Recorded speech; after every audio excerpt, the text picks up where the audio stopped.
like to welcome you to the Thursday, December 4th, 2025 Smithfield School Committee meeting.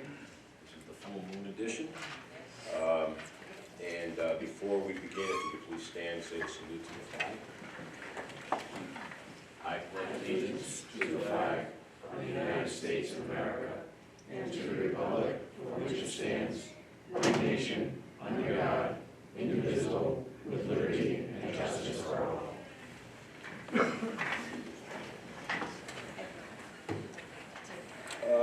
Emergency evacuation health notification. In the case of an emergency, there are two main exits out of the media center. They are located to the right and left side of the media center through 70 double doors. Proceed to follow the exit signs to the exit doorways. There are restrooms located outside of the media center through either side of the double doors. There's a public comment sign-up sheet notification up here in the front. If anybody's going to speak during the public comment section of the meeting, please sign that up. And no matter what section you speak at, people could please speak at the podium. The very first item we have is consent agenda items. I'm going to take the first one by itself. We will have one abstention. So approval of minutes, approval of the minutes of the November 20th, 2025 Smithfield School Committee meeting. This will require a motion and a second. Motion to approve 4.1A, consent agenda items. And a second. Second. Motion made and second. Any questions or comments? If not, all in favor say aye. Aye. Against nay. The ayes have it. Now we'll move on to the rest of the consent agenda. I was not here on November 6th. Okay, so we are now going to take one more. So this will be 4.1, and this will be a single one here. Approval and sealing of executive session minutes of November 6, 2025. Motion to approve 4.1B. And a second? Second. Motion made and seconded. Any questions? Comments? If not, all in favor say aye. Aye. Against nay, the ayes have it. So both of those are 4-0 votes with one abstention each time. All right, now we're going to make another shot at this. The rest of the consent agenda. Item 4.2, approval of bills. A, the regular bills totaling $243,413.61. B, direct checks from November 15, 2025 to November 25, 2025, totaling $132,812.29, and approval of homeschooling on the attached list. So motion and a second is in order. Motion to approve consent agenda items 4.2A, B, and 4.3. And a second. Second. Motion made and second. Any questions on any of that? If not, all in favor say aye. Aye. Against nay, the ayes have it. And the high school student representative report. Logan, you're up. Winter sports began on December 1st, and tryouts are now taking place for sports like hockey, basketball, wrestling, etc. The hockey team had its annual green and gold game last night, where the Smithfield hockey program was split into two teams for a scrimmage. The gold team versus the green team, the score was 5-4 with the gold team winning. Over 200 students received a free Dunkin' refresher sample and $5 gift card as a reward for good attendance. The reward was given to students who had no excuse absences and 3 or fewer tardy days to school. We look forward to having more awards for good attendance in the future. Tomorrow night on December 5th, the senior class is hosting a fashion show. The theme is Saturday Night Live, and seniors will be performing skits and songs in the auditorium. Students can purchase tickets during lunch for $20. They're actually rehearsing for their fashion show right now. So. Thank you. Okay. Comments? No? Very good, Logan. Thank you very much. Item 6. Discuss, review, and approve high school girls hockey trip to Charles Moore Arena in Orleans, not New Orleans, Mass, for a game on 12/20/25. Glenn, you're up. Yeah, so this is just a regular season game. It's not an overnight trip. It's just, our policy is anything over 60 miles has to be approved. It's roughly about 100 miles. They're playing Nauset High School in Orleans, as Richard mentioned. It's just a regular season game, and they're going and coming back same day. Supposed to go last year, got snowed out, so that's why we're supposed to be going again, because we never made it last year. Thankfully, we canceled because it was crazy snow. So. Okay. This will require a motion in a second. Motion to approve girls hockey trip to Orleans. In a second. Motion made and second. Any further questions or anything? If not, all in favor say aye. Aye. Against nay, the ayes have it. Very good. Item 7, presentation on Smithfield student, athlete, and coach handbooks. This is up on the screen. Yes, it It's is. coming up on the screen. So Glenn has Coaches first. some, I'm sorry? Sure, coaches first. sure. Yeah, we can talk about, actually, let's talk about the coaches first. So Glenn and the principal at the high school and I have met a few times and talking through to make sure that, as we move forward, although Glenn, shared with us an agenda that he generally has as a meeting with coaches before every season, we thought it was good to kind of package it all together so that we were making sure we weren't missing anything. So sometimes the difference between having an agenda and a presentation, you may forget or lose some talking points. So he's taken what he has traditionally done with his coaches and has now a package presentation that he'll be doing with coaches for each season. And then we talked about some of the concerns and making sure that we're emphasizing the topics that we've been discussing around hazing and supervision and the like with coaches as well as with students and parents. And in talking through, we talked about what we require the coaches to be able to, that they're required to do every year as part of becoming a coach here. Some of it is, coordinated through the interscholastic league, such as, annual concussion training and the like, first aid and what have you. We had a conversation that the platform that they use is called NFHS, has additional trainings in there that are already packaged for coaches. It is free to our folks to be able to use. It is not, these requirements are not a requirement of the Interscholastic League, but in talking with Glenn and Principal Ward, we plan to move forward and make this a requirement to be a coach here in Smithfield. It's a one-time training, anyone who comes into the district moving forward. And the three certification requirements we'd like to move forward with is implicit bias, protecting students from abuse, and bullying, hazing, and inappropriate behaviors. Again, to double underline and underscore the importance of these topics, in addition to him reviewing, as you see in the presentation, he could certainly quickly kind of go through it. I know you have it in your packets. The topics of really going through the handbook, our policies around bullying and hazing. So they already cover that, it's covered in the handbook, but again, just adding these additional trainings. And so this will be part of his annual conversation at the beginning of each sport team with all the coaches to make sure this is happening. So we want to share that with you all. And then you can certainly add to that. Yeah, I just wanted to add one thing. Every year, the coaches have to go through what's called the state component of Rhode Island Interscholastic League rules. And there's a small section on bullying and hazing, but it is covered, and they do have to do it every year. We're going to expand on it, obviously, with these three suggested, but there is something that, in addition to that I discussed with them, that it's something that they have to do every year anyway. It's a small thing.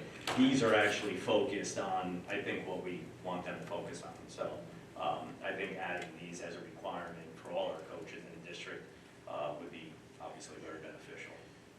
It was something that I've actually taken the implicit bias one. It was something that I've seen happen and instituted in other districts, and so I think it's a right step, and it's a step in the right direction to make sure that we are underscoring and underlining that this is an important topic that we need to be aware of. Questions? I have a question. I think this is a great addition to the process. How are we going to track this? So the other classes, right, you have a whole system you have to go through before you get your certification, then you have to send that in. How will this one be tracked? Same thing, yeah, because it's on the same platform. It's on the NFHS Learn platform. I can actually log in to the NFHS website, select our district, and see what coaches have taken what certifications and what classes. So it's very easy. Perfect, just wanted to make sure it's part of that. And then secondly, I know in here we mentioned a couple of different times supervision of the team. What are we doing or what are we looking to do to reduce the amount of unsupervised children in the building after school? because I know that's not easy, right? The building is open, there's a lot going on, and I think that's something, you know, if you're an underclassman and you don't have a ride back, you're hanging around the school. So this is great that we have it documented in here, but what is our actual process gonna be in the building? Or how to control that? If, you know, obviously coaches are encouraged, strongly encouraged, to have practices as soon after school as possible. I understand, you know, right, and certainly, you know, there are some coaches that are coming from other jobs, whether it's another school district or whatever it is. And I just reiterated to them, pretty much every season, like, supervision's paramount. If you can't be here, then you're gonna have to start practice late, and you have to start practice later, then the kids have to go home. And I understand that that's an obstacle, again, for the underclassmen and, you know, the younger kids to get rides. But the reality is, that's, you know, that's something that just, it's. Right, but how are we actually controlling it, I think is my point, like in the building? Do we have any type of resource, or do we have like our custodian and maintenance team that's like sectioning off parts of the building to just help like centralize it towards one area? How do we manage it? Yeah, and I don't know if Principal Ward wants to share any thoughts, but certainly making sure, you know, we offer some after-school programming where we could make sure that we're at least shepherding students into here, for example, and having, you know, where they're able to do their schoolwork while they're waiting for sports. So that is something that, you know, we Well, need to make and sure we also I will continue to say, work on. sorry, Yeah, go ahead. but a lot of our coaches, or a lot of our sports, there are, even if it's not the head coach that can get here right away, most of our sports do have either assistant coaches, volunteer coaches that can get here at, you know, at 2 o'clock if we get out at 1:45, you know, roughly about 2 o'clock or so. So most of the time, I mean, kids aren't running wild like for hours without supervision. Generally speaking, most coaching staffs will have somebody in the building, you know, that they can supervise them. Does it happen every single day? Probably not. I mean, I corral kids. I usually try to get out in the hallway and get out of my office and see kids prior to practice. And either, you know, if it's a large group of kids, and I'll say, where's your coach? And, you know, start asking them. And you know, there have been times even that I've kind of jumped in, even like with wrestling, where I'm like, all right, go ahead, you guys go get the mats, I'll supervise, you know, just so there's some sort of presence there. But most of our staffs are pretty good with having, you know, an assistant here, so. Any other questions? And so we did the same, I don't know if I'll pull the other one up. Yeah. We did the same approach with our program that Glenn does to help the coaches have their meetings with parents. So coaches are having an annual meeting before a sport starts to, again, go over information. So rather than, you know, just saying, here, coaches, here's your agenda, but make sure you cover all these things, we actually created a presentation that can be, you know, in a sense, a plug and play, where the coaches just need to pull this up. We do have it for all seasons. They would need to cover, you know, the heat index during hockey, for example. So we do, you know, get into each sport, which they would just not use for depending on which sport they were doing, which season. But then again, emphasizing our policies and expectations. As a parent or family member is registering their student into the platform to even register to participate, they do complete, as part of the registration, signing off on the handbook. And so again, we're looking to really tighten it up to make sure that those are all signed and in the platform, and making sure that that is covered and that the coaches are following up, just as we plan to do with the coaches in implementing their certifications that they require. So we're looking to tighten up this whole process, that it makes it a little more uniform and that it's less variation from coach to coach. I would just comment as well that the only time supervision is listed in the parent guide is under lines of communication for supervision concerns, and maybe we mention it in the parent meeting as well, so that they're well aware that their students shouldn't be at the school. It's great if the coaches are mentioning it and they're doing their best to maintain supervision, but it's also great for the parents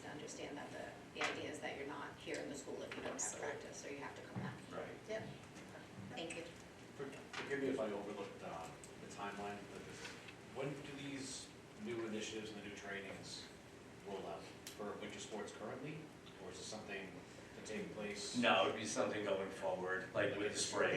We would like to start with the spring, but certainly we'd be encouraging, the current coaches to do the training. The session has already started. Right. Generally, we have, all of those trainings need to be completed before the season starts. So that'll start with the spring, but we'll be encouraging the fall and the winter to kind of get on them now. But ideally, as those sports roll on. Thank you. Yes, it would be great if winter coaches would be able to get that done, even though we're in process. And they're good for a full calendar year, so you take it December 1st of '25, it's good until December 1st of '26.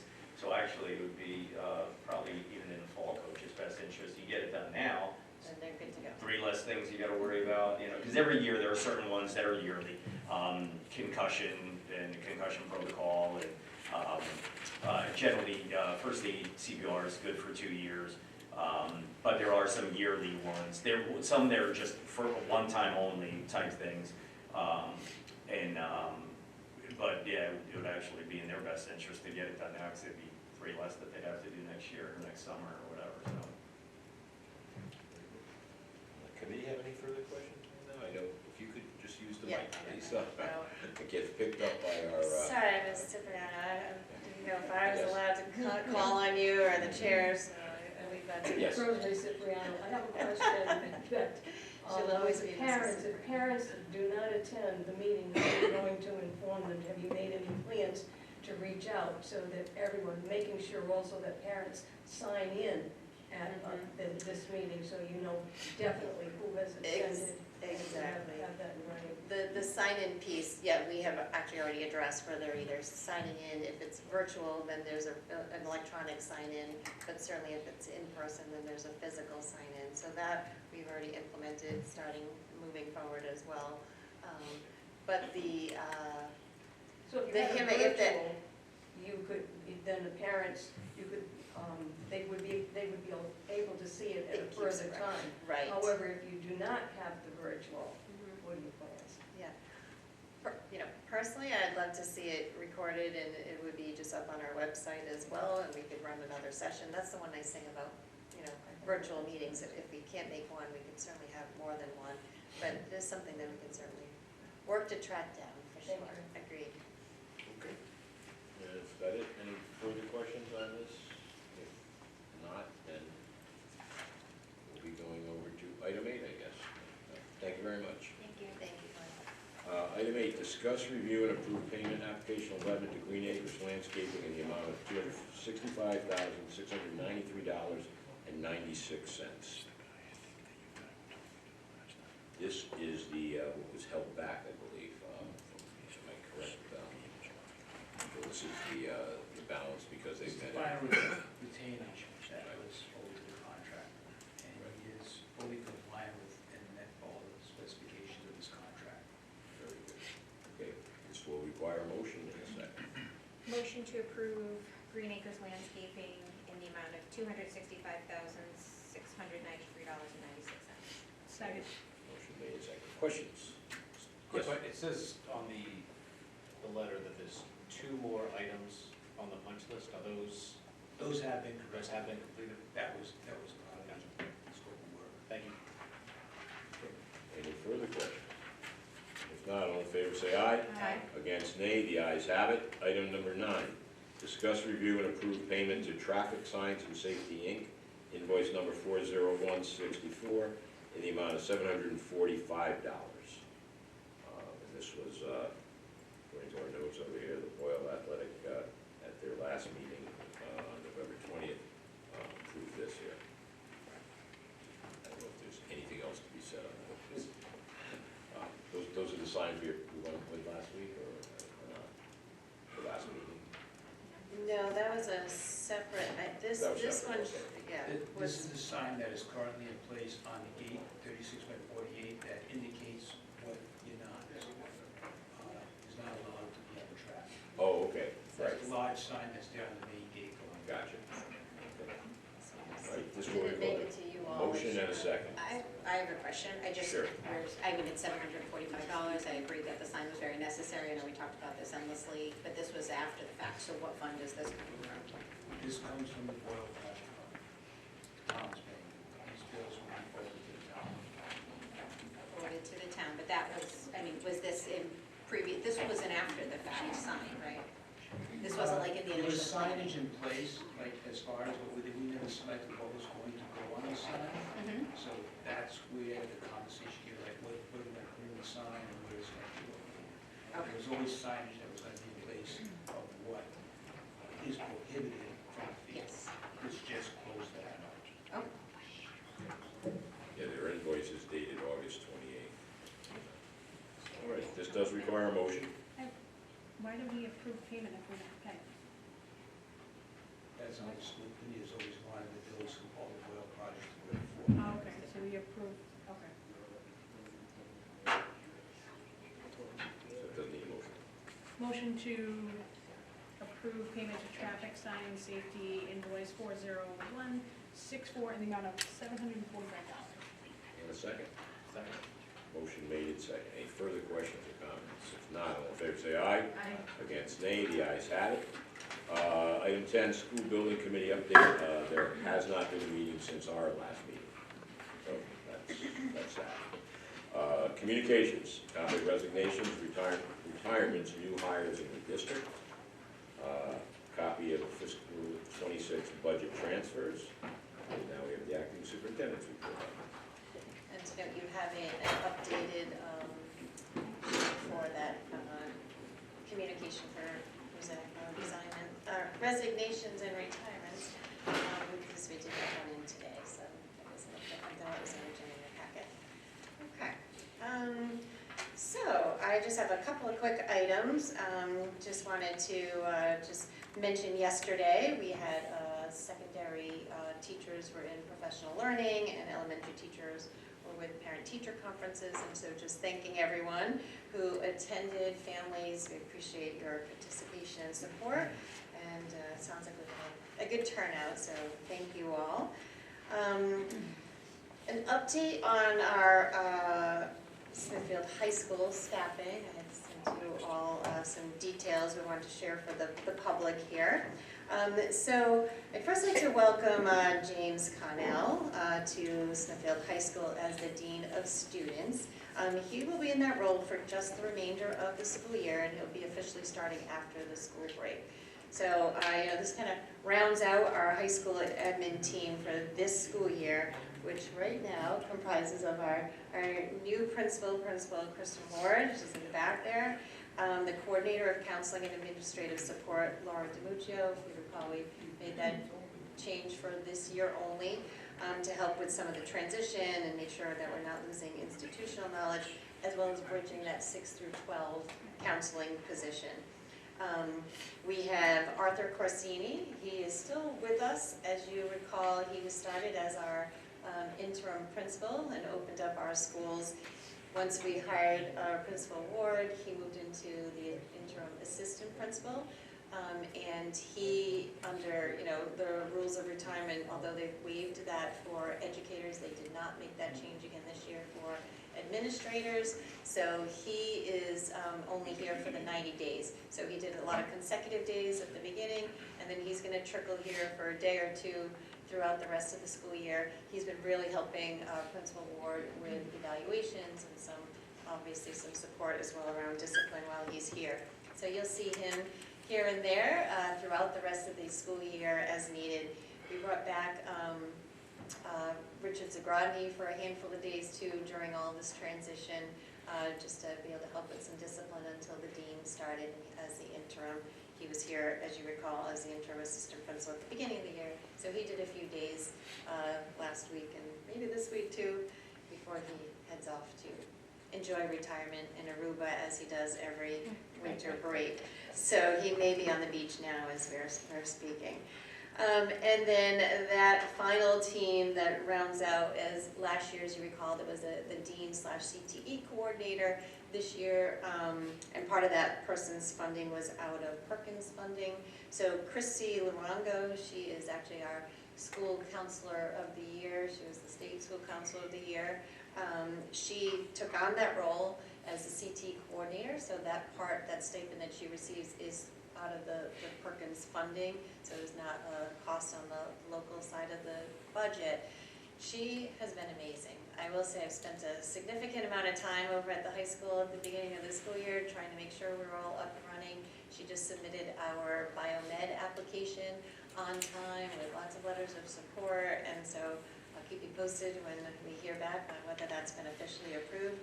So it's been a little of a heavy lift at the beginning. She had to learn all the ropes of program inventory, certifications, standards, what we need to do, scheduling. So it's been a bit of a lift to get started. She's, like I said, she's been amazing.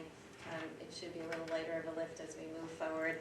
But with any hope as we continue to grow those programs, you know, in an ideal world, we would have a dedicated person in that role. And so maybe we'll see that to come to fruition over the next few years. But right now, she's been doing a great job. And so that kind of rounds out all of our team at the high school. But as you noted, as I noted, there's several positions. So Laura, James, and Jimmy are all just for this school year as a way to kind of get through this year.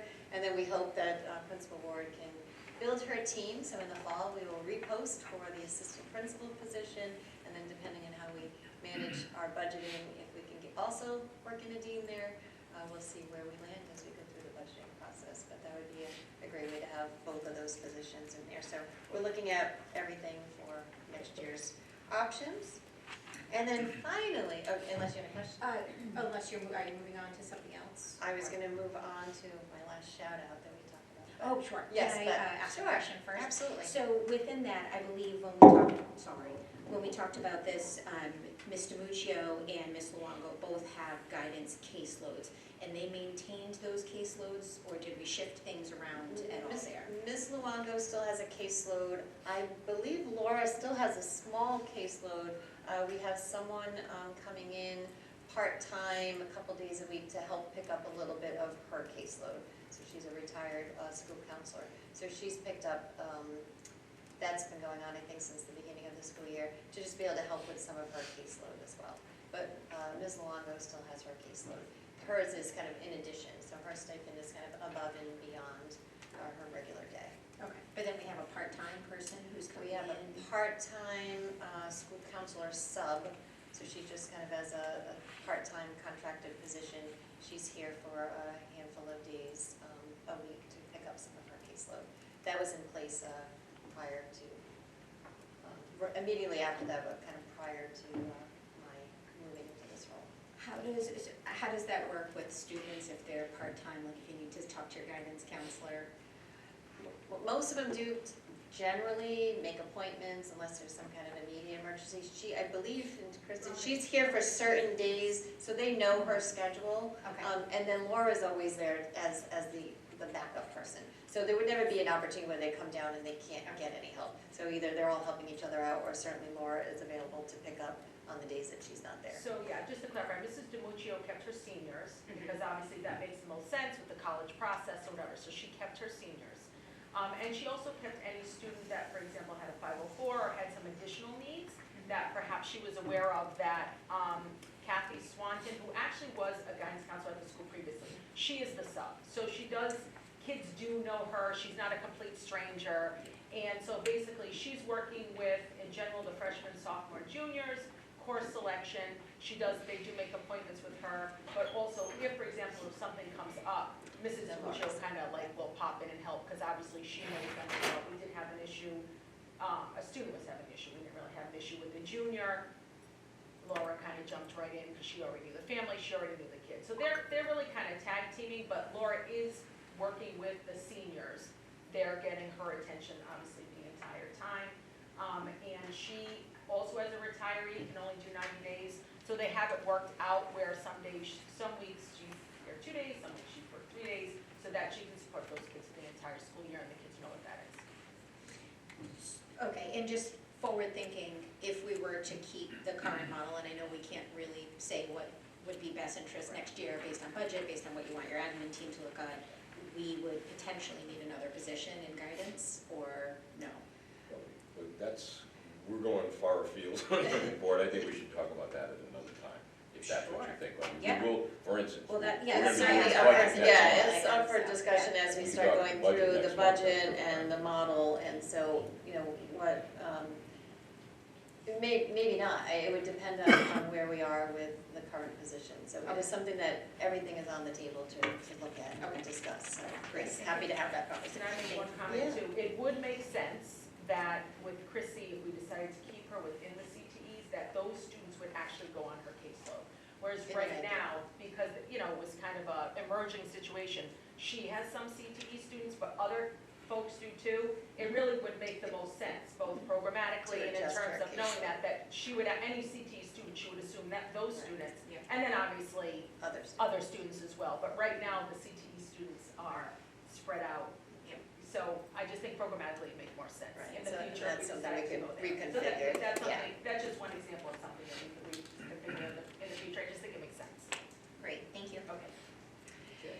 And then I have one last shout out. So, you know, it's always great to have some positive press out there. So, you know, every day, and I sent that out before the Thanksgiving break, you know, I'm certainly grateful for all the dedicated hard work that we see at Smithfield Public Schools.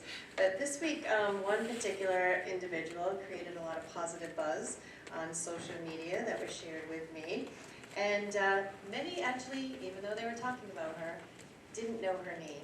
Many people actually, in researching who she is, didn't know her name.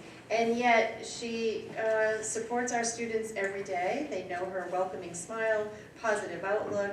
In every kind of weather, she's welcoming our students and families over at La Perche Elementary. So just wanted to do a little thank you shout out to Jean Cambra, so people know her name. She is actually one of our amazing crossing guards over at La Perche. She technically is employed through the police department, contracts out with a vendor.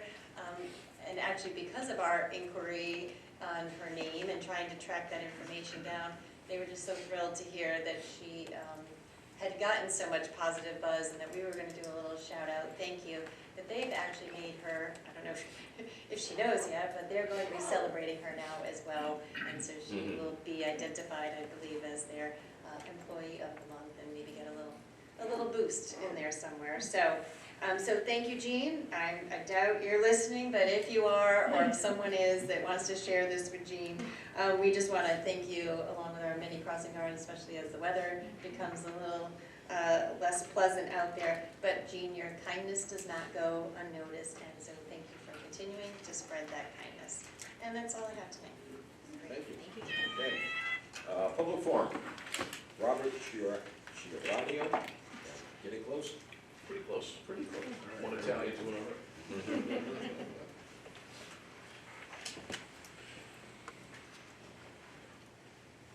Good evening, Chairman Iannatelli, members of the school committee, Superintendent, Acting Superintendent Owen.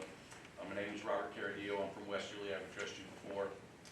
And it's nice to be back again. I do want to say that your Title IX policy is airtight and spot on. Unfortunately, your transgender, gender non-conforming, transitioning students protocol is in direct violation of Title IX, as some of you know. Back in March, the Rhode Island Interscholastic League, understanding that its policy of allowing boys to compete on girls' teams and against girls and vice versa, violated federal law in Title IX. And they really pivoted in a seismic way in order to protect its own behinds, in my view, and at the direction of the Attorney General and the Education Commissioner, I'm certain, they kicked the can down to the districts, and in particular to the building principals of our middle and high schools, because the Rhode Island Interscholastic League now supervises middle schools as well, as you know as well. So Those athletic programs they sanction, making it the school's responsibility, the building principal's responsibility to determine who played on which team and which sport.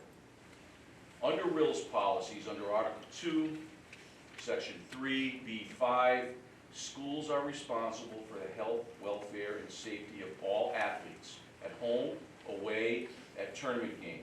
And under Section 3B, proof of and maintenance of eligibility is the exclusive and continuing obligation of the member principal. The principal has the obligation to come forward with all evidence and testimony necessary for the establishment or maintenance of eligibility. Finally, under Article 3, Section 3, female competition, member schools are responsible for ensuring compliance with all applicable state and federal laws when determining gender-based eligibility for participation. Your solicitor knows there is no state statute mandating boys identifying as girls to be allowed to compete versus girls athletically, or vice versa. There is, however, Title IX, a federal law since 1972 which bans discrimination based on sex, not gender identity, sex, which boys competing on a girls' team and against girls clearly is. In order that Smithfield Public Schools be in total compliance with Title IX, at least on the athletic side, your current transgender, gender non-conforming, transitioning students protocol must be stricken with the following placed in either your anti-bullying policy or your student parent handbook, or both. This is relative to athletics. Number 1, no Smithfield middle school or high school team will be comprised of both biological boys and biological girls unless it is so advertised and designated as a co-ed team. Second, Smithfield Middle School and high schools will have separate athletic teams, as I saw up here a few minutes ago, for biological boys and biological girls. Thirdly, for safety and fairness reasons, no Smithfield Middle School, high school biological female team will compete against any team having a biological male as a member. And finally, for safety and fairness reasons, no Smithfield middle or high school biological female athlete will compete against any individual who is a biological male. Those are the 4 components I believe need to be in your policy. You may say that there have been no problems with the current policy that you have right now, and I say good, but your current trans protocol both allows this to occur while violating your Title IX policy simultaneously. And that is a violation of federal law. Smithfield has always been a community of God, I think, truth, and common sense. Your current trans protocol conforms with none of those things. So overall, and this is the truth, I think this is one of the better school committees in the state. I've spoken in front of them all, as you probably know, numerous times. This is one of the better ones. You must do the right thing for all kids, and you have the power to do that. We simply cannot allow our kids, especially our girls, to be placed in unsafe, uncomfortable, unlawful, and unfair positions. We cannot allow that anymore. Be it in athletics, bathrooms, locker rooms, changing areas, or hotel rooms on overnight field trips, okay? Nor can we continue to violate the First Amendment rights of teachers and staff by mandated use of pronouns in school. And I know that's a little bit off topic, but I wanted to make sure I got that in there, and I'll be back to talk about that another time. This is about athletics tonight. Change this protocol for the betterment of all and to comply with the law. And I am happy to speak with anybody on this topic who would like to engage with me, because we have to do the right thing here. Our girls are being discriminated against, and it must stop now. Thank you very much. Merry Christmas, Happy Hanukkah, God bless. Thank you. Thank you. Consider items to add to future agendas, item 14. One thing I have is, sorry, we had talked quite extensively about the handbook over the summer, and I know towards the beginning of this year, it was a little rushed. Ms. Ward, you were coming on board, so we, I think, tabled some of that. I just want to make sure that discussion is ongoing, and I know at one point, I don't know if there was some sort of subcommittee with Dr. Bartz, I don't know if that's continued. I just want to make sure we're not pressured to do that in the months over the summer leading up again to the school year, and that it's ongoing. We're already at January potentially, right, by the time when we're gonna blink in January is here, so an update on that would be great. Handbook revisions. Is that how it- Yes, I think we left a bunch of things over, so get closure on those. All right, anything else?